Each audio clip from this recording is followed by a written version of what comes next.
Hello, I'm Dr. James Bogash, expert in health and longevity and creator of Bogash Life and Balance.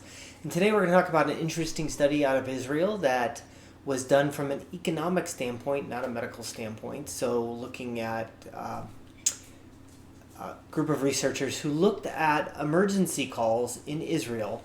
And we all know that Israel has kept some really solid data on everything that goes on medical in that country, largely because a big chunk of the population is insured under a single insurance company. So the data is very readily available. And so they looked for emergency calls that were related to two things, either cardiac arrest calls or acute coronary syndrome calls. So things that are like heart attack or presenting like heart attack.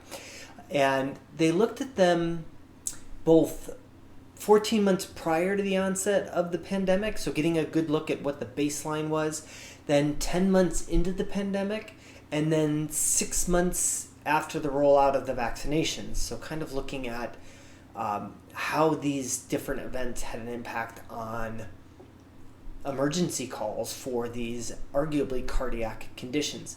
And specifically, they looked at the 16 to 39 age group. So not looking at an older group, not looking at a younger group. And there were some disturbing trends that they found. One of the things they found is that during the pandemic, there wasn't much of a change from what happened before the pandemic. So we could argue that lockdowns are certainly bad for a lot of different things, but it didn't lead to, at least immediately, an increase in cardiac arrest calls to for emergency transportation or emergency help.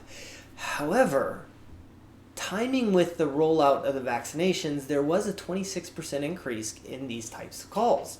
And that's a problem. It's not necessarily causative. It certainly correlates, meaning it may not mean anything, but this certainly, especially combined with the recent study looking at all-cause mortality that I did a video on recently on the mRNA versus the adenovirus vector vaccines, and it found that it didn't really change the course, the death rate, the people that died of all causes, because there was a big jump in cardiac causes. So these are things that we really need to look at, but these are questions that we're afraid to ask because we really don't want to have the answers.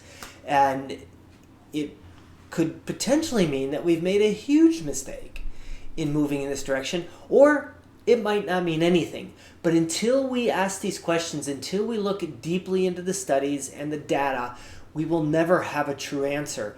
And unfortunately, the data here in the United States really pretty much sucks. So we've had to look at things out of Europe, especially England, especially out of Israel.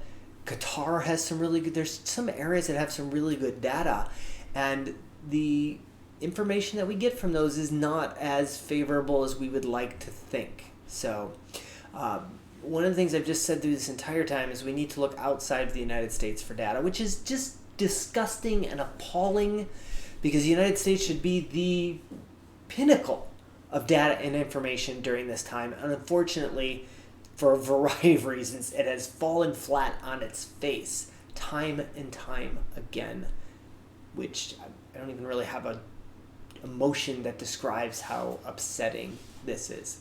As always, I'll post a link to this particular study in the description. Make sure you like this video, share it with somebody who you think needs the information, and subscribe to the channel.